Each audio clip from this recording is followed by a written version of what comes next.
ZOOZers, I'm Chris. And I'm Pete. And today I'm going to make Pete assemble a 2023 Ultra Urban. Really, bro? Who does number 2 work for, bro? Disclaimer. Assembling your bike is serious. Improper assembly can damage the bike and lead to an unsafe ride. After assembly, proper maintenance and upkeep will be required, just like any other bike. This video is intended to be a basic instruction of how to assemble the bike and ensure proper torque of the critical bolts on your bike. If you don't know what you're doing and don't feel comfortable doing any of this yourself, please take your ZOOZ to a bike shop to perform the assembly. Improper assembly is not covered by the warranty. At a minimum, you'll need a 3, 4, 5, and 6 millimeter hex wrench, an 8, 215, and a 21 millimeter box end wrench, and it's good to have a pair of fine snips. However, I like to take an extra step and assemble a more complete and versatile kit. I use these long reach ball end sockets for threading bolts and low torque applications, and I use these short stubby hex sockets for high torque applications. All of this can be purchased at Home Depot, but I also use a pedal wrench for tightening the pedals. Sometimes a regular 15 millimeter wrench is too thick to fit between the pedal and the crank arm, and this tool is designed specifically for this application, and it's available on Amazon.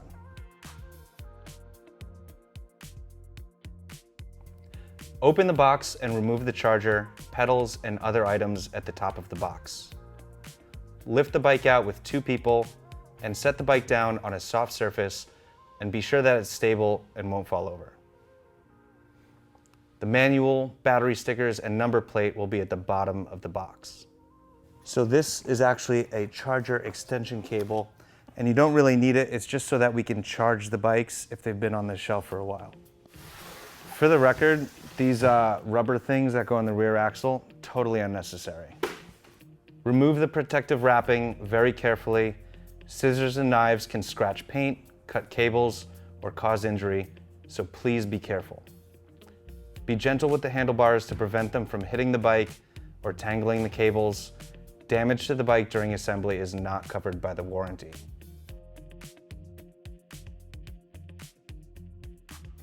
While your friend is holding the bike steady, remove the bolts from the face of the headlight stem. Before placing the handlebars in the stem, be sure the cables are not tangled. They should be in front of the handlebars with a gentle curve like this. It can be easier to lean the handlebars on the seat while replacing the handlebar stem clamp. Be sure that the LED module is properly set inside its cavity and the wire cleanly exits out the back. Rethread the bolts a little at a time so that there's an even gap on each side. The handlebars should be at a similar angle to the forks or a little forward. Extreme handlebar angles are not recommended as it can affect the handling of the bike. Torque these bolts to 23 Newton meters. So this is where you connect the headlight, and it's pretty critical because the pins inside here are very fragile. On the outside of the connector, you'll see 2 arrows that you have to line up, and it's a little firm and you can move it around a little bit, but you want to make sure they're lined up and connect it just like that. Remove all of the hardware from the front axle to prepare for the mounting of the front wheel. Have your friend lift the front of the bike and be sure not to squeeze the front brake at all during this process. Remove this plastic clip from the front brake and carefully guide the front wheel into the axle plates and the disc into the caliper at the same time. Carefully set the wheel back on the ground while holding the bike upright and steady. Replace this hook washer, then the flat washer, then the acorn nut on both sides. Thread the nut all the way on by hand. There will be a 3rd washer left over. Keep it as a spare. This is where you'll use the 2 15 millimeter wrenches. Tighten both axle nuts at the same time. Front axle torque specs are 25 Newton meters. Locate the keys that are zip tied to the handlebar cables. Insert the key into the key slot of the battery to unlock it. Make sure the battery is turned off before removing it. These lights on the side give a general indication of the battery charge. So it's best to make sure that the battery is off when you're charging. Plug the charger into the port and the light will turn from green to red. When it's fully charged, it will turn green again. Battery care is absolutely critical to the proper function of the bike. Don't expose it to extreme temperatures for long periods of time. And we recommend doing long-term storage at about a 75% charge. You can charge the bike after every single ride, even if you didn't completely discharge it. You can leave the charger in the battery when it's done charging for a little bit, but you shouldn't do it for a long period of time. Let's leave the battery to the side on the charger while we perform the rest of the assembly so that it's ready to ride as soon as possible. The brake levers, throttle, and display will be slightly loose while they were in the box. Now we're going to position and angle the controls to our preference, tighten the bolts, making sure that there's an equal gap on each side of the brake lever perch cap. 8 Newton meters for the brake lever bolts, and definitely less than that for the display and throttle, but you can do that part by hand. Over-tightening the display and the throttle could lead to damage and stickiness of the throttle, so don't go too tight. Here I'm not using a torque wrench, instead I'm using the ball end hex socket and tightening by hand, making sure that the bolts are snug, but I am not cranking hard on these. This trick number plate is optional, but we think it's pretty cool. It contours to the handlebars and is zip tied in place with the zip ties that come in the package. The right pedal has an R indicating the right side of the bike. The left pedal has an L. They both tighten towards the front of the bike. Use the pedal wrench to tighten these pedals. Now the bike is pretty much done with assembly, but let's go over a couple things first.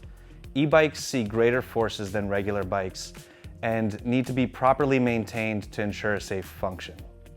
Routinely checking bolt torques, brakes, tires, chain is all part of normal bike maintenance, and it should be taken seriously. So since the battery is charging off to the side, let's take the time to check all the torques on the bike. I don't always use a torque wrench, but if you really want to be sure that everything's torqued properly, you can take a torque wrench, and so we're including that section in this video so you can go through all of the torques of all of the critical bolts. Front axle, 25 Newton meters. Rear axle, 60 Newton meters.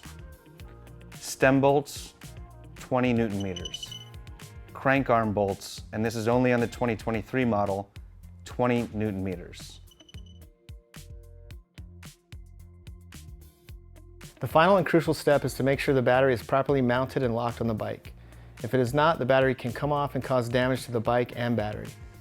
Damage caused by improperly mounted batteries is not covered under warranty. Normally you can install the battery like this.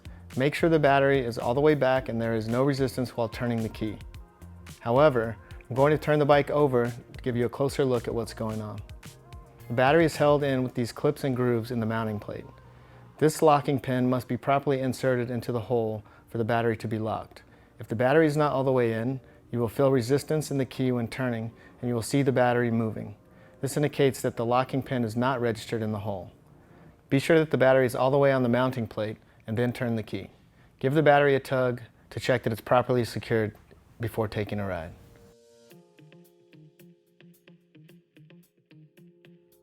Your ZOOZ is now ready to ride. First turn on the battery here, then turn on the display here.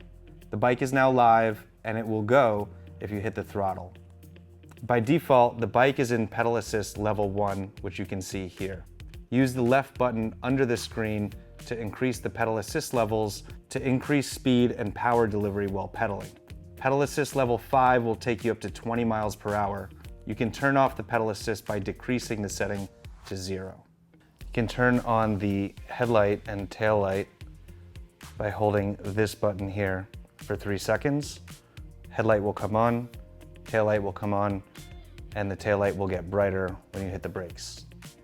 The throttle is always live and will have priority over the pedal assist input. Maximum speed is set to 20 miles per hour by default on all models. It is the owner's responsibility to be knowledgeable of local laws associated with e-bikes, including speed limits. Please ride with care and respect for laws and other riders. If you have any questions, please contact us at the contact portion of our website or at support@zoozbikes.com. Enjoy the ride. Now it's a wrap. Pete goes and takes us for a ride.